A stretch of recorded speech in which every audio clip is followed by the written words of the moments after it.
5 wins. 9 races. One of the most dominant stretches in NASCAR history. And somehow, instead of talking about a championship favorite, we're talking about a cheating scandal. Tyler Reddick and 23XI Racing have turned the 2026 NASCAR Cup Series season into something nobody saw coming, and Kansas Speedway just handed us the wildest finish of the season, one that only poured gasoline on a fire that was already burning out of control. By the time you finish watching this, you'll understand exactly why the garage is divided, why the fans are furious, and whether there is any real fire behind all this smoke. Let's start with the numbers, because the numbers are genuinely staggering. Tyler Reddick has won 5 of the first 9 races of the 2026 NASCAR Cup Series season. That is not a hot streak. That is a historically rare level of dominance that puts him in a category with only 4 other drivers in the entire history of the sport. The last driver to accomplish this pace was back in 1987, nearly 4 decades ago. Reddick's 5 wins have come at Daytona, Atlanta, COTA, Darlington, and Kansas, 5 completely different track types, ranging from superspeedways to road courses to intermediate ovals. That variety is what makes this streak so extraordinary. A driver dominating just one type of track could be explained by a specific setup advantage. Dominating across all 5 disciplines points to something far more comprehensive.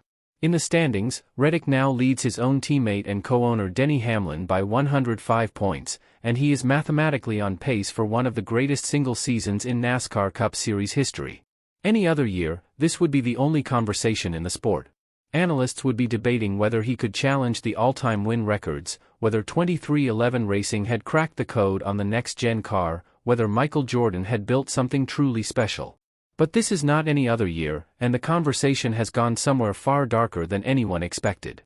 On April 19, 2026, the NASCAR Cup Series ran the Advent Health 400 at Kansas Speedway, and it delivered one of the most dramatic and controversial finishes of the modern era. It started with qualifying, where Reddick put the number 45 23XI Racing Toyota on pole, beating his co-owner Denny Hamlin by just 0.019 seconds.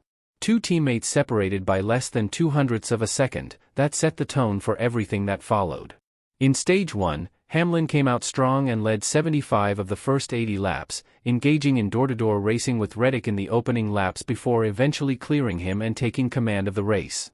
Stage 2 brought Kyle Larson into the picture, as Larson surpassed Kevin Harvick for the most all-time laps led at Kansas Speedway, establishing himself as a genuine threat heading into the final stage.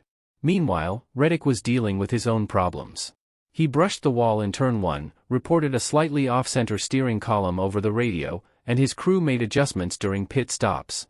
He was not out of it, but he was fighting the car. With about 10 laps remaining, Reddick took the lead and began pulling away. Then, with 2 laps to go, he screamed over the radio that he had run out of fuel. He switched to the reserve pump, saved the car, but Hamlin retook the lead in the process. Hamlin, who had been dominant for most of the afternoon, was suddenly back in front with a chance to win.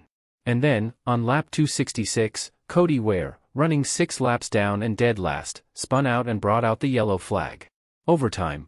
The broadcast caught Michael Jordan on pit road, hands on his head, staring in disbelief. The 2-lap overtime shootout delivered the kind of finish that makes NASCAR impossible to look away from. Hamlin lined up on the inside lane. Larson went to the bottom.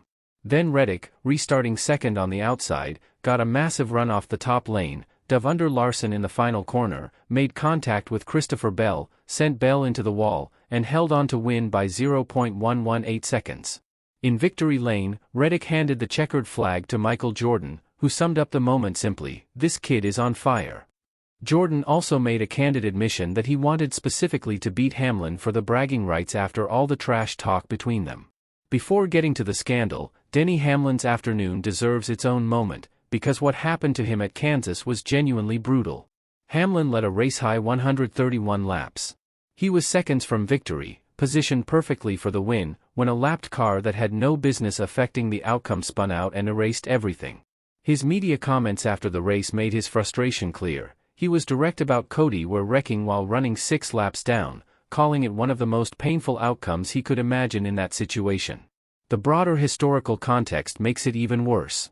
Over the last 2 Kansas races, Hamlin has led 290 combined laps at that track. His win total from those 2 races, 0. That is the kind of statistical cruelty that defines NASCAR, a sport where doing everything right for hundreds of miles can be undone in a single moment. But Hamlin's pain, as real as it is, quickly became secondary to a much larger story coming out of Kansas.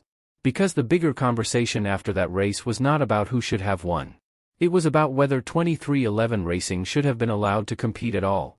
To understand the controversy, you need to understand the legal backstory, and the timeline is what is driving everything. In October 2024, 2311 Racing and Front Row Motorsports filed an antitrust lawsuit against NASCAR, alleging monopolistic practices and anti-competitive behavior that they claimed put independent teams at a structural disadvantage. It was one of the most significant legal challenges in the history of the sport, and it created enormous uncertainty for both organizations heading into the 2025 season.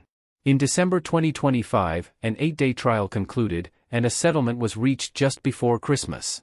The terms were kept confidential, but reports leaked that 2311 received a substantial financial payout, permanent charters, and a stronger seat at the table in how the sport is governed going forward. That settlement resolved the legal battle and gave the team the stability it had been fighting for throughout the entire 2025 season. Then the 2026 season began. Daytona, Atlanta, Coda, Darlington, Kansas. 5 wins in 9 races. The timeline, written out plainly like that, is what is fueling every conspiracy theory currently circulating in NASCAR. Settlement in December. Unprecedented dominance starting in February. On paper, it looks suspicious. In practice, the story is more complicated, but in 2026 NASCAR, a timeline is enough to turn a rivalry into a firestorm. Here is exactly what people are claiming, presented without editorializing. First, the speed gap. Fans and some competitors have pointed to data suggesting the number 45 car is nearly 0.3 seconds faster than the rest of the field. In NASCAR, that is not a minor advantage. That is a substantial margin that would be immediately visible in lap time comparisons. Second, there are aerodynamic allegations, including claims of hidden aero tweaks, abnormally high cornering grip, and tire wear figures that did not match what the rest of the garage was experiencing. The most specific and explosive claim came out of Darlington. On-air broadcasters allegedly noted that 2311 appeared to be running an 850 horsepower motor in a 750 horsepower race, a direct violation of the technical regulations if true. After Darlington, Brad Keselowski addressed the media and noted that he tried everything he could to disrupt Reddick's race and make his afternoon difficult. His conclusion was measured but pointed: Reddick was simply faster, and questions remain. On social media, the reaction was immediate and explosive. Posts like, "All you have to do is sue NASCAR," and "Coincidence? I think not," went viral and racked up hundreds of thousands of engagements within hours of the race ending. Now here is the other side, because the facts matter just as much as the allegations. After Kansas, post-race inspection was completed without issue. No cars were sent to NASCAR's R&D center. No penalties were issued. No investigation was opened. NASCAR, which has every institutional incentive to police the technical rulebook aggressively, found nothing. Reddick's own response to the cheating accusations was direct: "We race what NASCAR gives us." He pointed specifically to his Darlington win, where he had to replace a battery mid-race and dealt with electrical problems throughout the afternoon, as evidence that a team hiding illegal advantages does not fight through those kinds of mechanical complications. The logical explanation for 23's improvement is straightforward. The team spent the entire 2025 season in legal limbo, genuinely uncertain whether they would even have charters in 2026. That uncertainty made major investment decisions nearly impossible. Once the settlement was reached, once the financial payout landed and the charters were secured permanently, the organization could finally commit everything to performance. Stability, in motorsport, directly translates to speed. Jeff Gluck, speaking on the Teardown podcast, called the conspiracy theory one of the stupidest things he had heard, and noted the implausibility of NASCAR rigging wins across 3 completely different track types simultaneously. There is also the Front Row Motorsports problem. If NASCAR was rewarding the teams that sued it by allowing them to cheat without consequence, why is Front Row Motorsports, the other plaintiff in the same lawsuit, managing only 2 top 10s in 18 starts? The alleged benefit, under this conspiracy framework, applies only to one of the 2 organizations that filed the exact same lawsuit against the exact same governing body.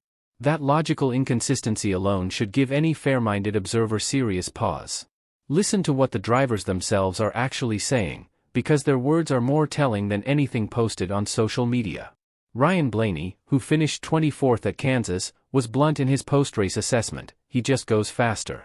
I wish I could point something out, but he's just faster." Kyle Larson, who finished second and had the best shot at beating Reddick in overtime, admitted that his tires gave up late and his balance went super tight in the final laps. He ran out of grip when it mattered most, not because Reddick had a secret advantage, but because Larson's car could not sustain the late race pace. Most significantly, Denny Hamlin, Reddick's co-owner and teammate, conceded after the race that Reddick was simply faster on entry, through the middle, and off the exit of the corners. He said he would study the data and try to learn from it.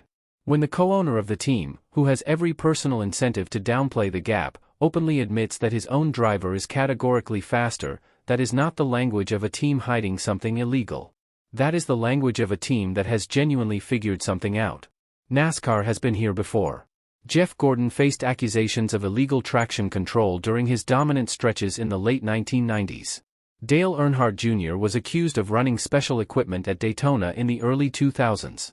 Every era of sustained dominance in this sport breeds suspicion, because the margins are so tight and the financial stakes are so enormous that fans and competitors alike struggle to accept that one team simply outworked everyone else. The Michael Jordan factor intensifies everything about this situation. Jordan is a global celebrity who shows up trackside every single week, the cameras follow him everywhere, and the scrutiny on 23XI Racing is amplified far beyond what any other team owner would face in the same position. Talladega is next on the schedule. Reddick won at Talladega in 2024. If he wins again in a few days, the conversation will reach a completely different level. NASCAR holds the only tool that could genuinely resolve this debate in either direction. A full technical teardown of the number 45 car would either silence the critics completely or confirm the worst fears of everyone in the garage. Either outcome changes the remainder of the 2026 season in a dramatic and irreversible way. The settlement happened. The dominance followed. Until NASCAR finds something illegal, it is only a timeline. But in 2026 NASCAR, a timeline is enough to turn a rivalry into a firestorm. Tyler Reddick is 5 wins deep in 9 races. He is on pace to rewrite the history books. Denny Hamlin went home from Kansas furious. The garage is suspicious. The fans are divided. And Talladega is right around the corner. Is this the beginning of a dynasty? Or is there something in that number 45 car that NASCAR has not found yet? Drop your answer in the comments right now. We want to know exactly where you stand on this. And if you want real breakdowns and real analysis on everything happening in NASCAR without the fluff, hit that like button and subscribe to NASCAR Race News. This sport moves fast, and we will make sure you never miss a single thing. We will see you at Talladega.